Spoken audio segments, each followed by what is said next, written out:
Hello and नमस्कार दोस्तों, मैं हूं Nivedita Wagh and welcome back to my channel. इससे पहले हमने इस चैनल पर देखा high speed rail, bullet train, इनके बारे में वीडियोस। लेकिन आज के इस वीडियो में हम बात करने वाले हैं history of high speed train. तो आज के इस वीडियो में हम देखने वाले हैं कि पहली हाई स्पीड रेल कब और कहाँ पे चली और आज की डेट में इसका ग्लोबल लीडर कौन है। तो गाइस प्लीज़ जुड़े रहिए इस वीडियो में मेरे साथ लास्ट तक। तो दुनिया में सबसे पहली हाई स्पीड रेल बनाई थी जापान ने इन ईयर 1964। 1964 में मतलब आज से करीबन 60 साल पहले जापान 200 की स्पीड को क्रॉस कर चुका था और उन्होंने जब ये ट्रेन बनाई थी तो इसकी टॉप स्पीड थी 210 किलोमीटर पर आवर। अब इस ट्रेन में टोटल 6 मोटर कोच लगे हुए थे। ये एक डिस्ट्रीब्यूटेड पावर रोलिंग स्टॉक था।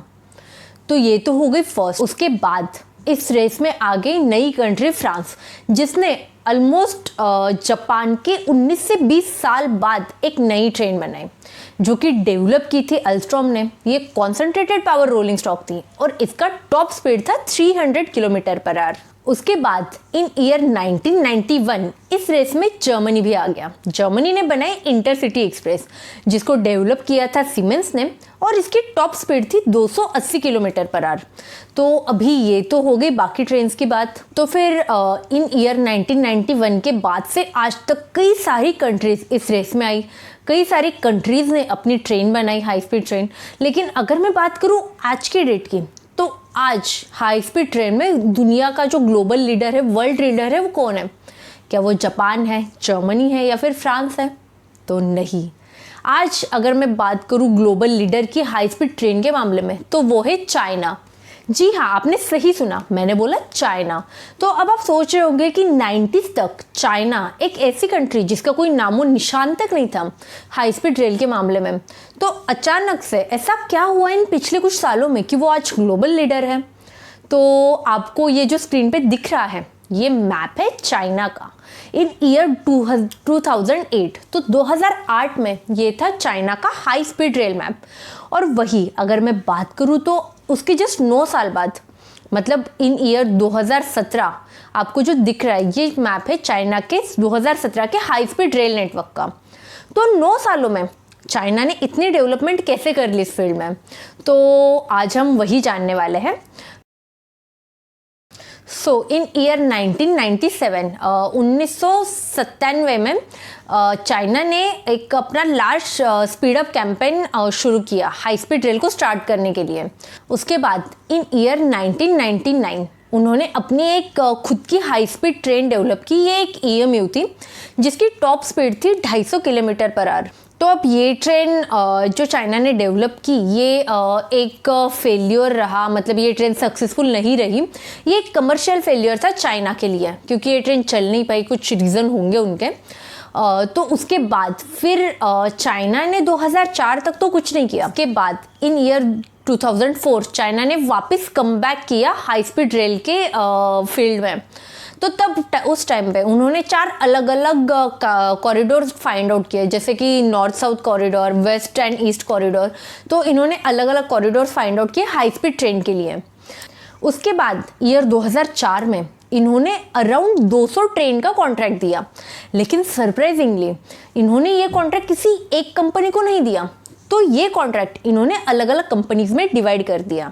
जैसे कि 60 ट्रेन का ऑर्डर इन्होंने दिया कावासाकी को, 40 ट्रेन का ऑर्डर दिया इन्होंने अल्स्टॉम को और 60 ट्रेन का ऑर्डर दिया बम्बार्डियर को और बची हुई 40 ट्रेन का ऑर्डर इन्होंने और किसी एक अलग फर्म को दे दिया।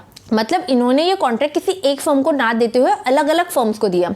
अब इसमें इन्होंने कुछ टर्म्स एंड कंडीशन रखी, जैसे कि कोई भी फर्म इनको सिर्फ ट्रेन नहीं देगी तो कंप्लीट टेक्नोलॉजी ट्रांसफ़र करेगी। मतलब पूरा इनको ड्राइंग्स मिलेगा, पूरा टेक्नोलॉजी मिलेगा।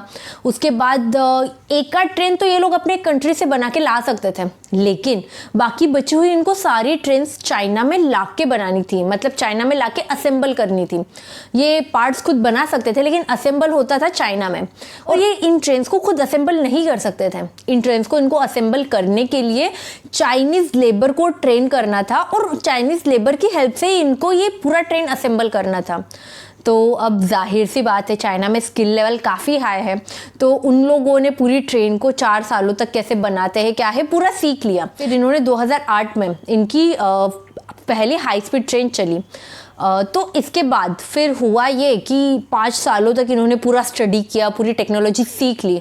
और बात है 2013 की। 2013 में इन्होंने क्या किया कि अपनी खुद की एक अलग ट्रेन बनाई। मतलब चारों जो जैसे जापानीज ट्रेन थी, फ्रांस की ट्रेन थी, हर एक ट्रेन का इन्होंने बेस्ट एस्पेक्ट जो था वो खुद एक्सेप्ट कर लिया और अपनी एक अलग ट्रेन बनाई। और गाइज इस तरीके से फिर इन्होंने जो इनका डेवलपमेंट हुआ, क्योंकि इनके पास हर एक रोलिंग स्टॉक के जो बेस्ट एस्पेक्ट थे वो थे, तो इन्होंने अपनी एक ट्रेन बनाई। और अगर आज की डेट में मैं बात करूं तो चाइना खुद को बहुत ही प्राउडली वर्ल्ड लीडर मानता है हाई स्पीड ट्रेन के फील्ड में। और अब तो ये इन ट्रेन्स को एक्सपोर्ट भी करने लग गए हैं अब। लेकिन जाहिर सी बात है हमें ट्रेन चाहिए तो भी हम चाइना से तो फॉर श्योर नहीं लेंगे।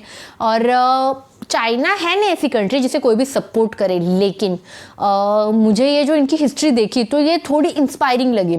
मतलब इन चीज़ों से हम भी काफ़ी कुछ सीख सकते हैं। तो ये तो थी गाइस चाइना की हिस्ट्री और हाई स्पीड ट्रेन की history. So I just hope कि आपको अच्छी लगी हो। अगर आपको ये वीडियो अच्छी लगी है तो please like, share and subscribe my channel. और अगर आप चाहते हो कि मैं किसी और टॉपिक पे वीडियो बनाऊँ तो आप वो भी कमेंट में मेंशन कर सकते हो। And thank you so much for watching. Thank you.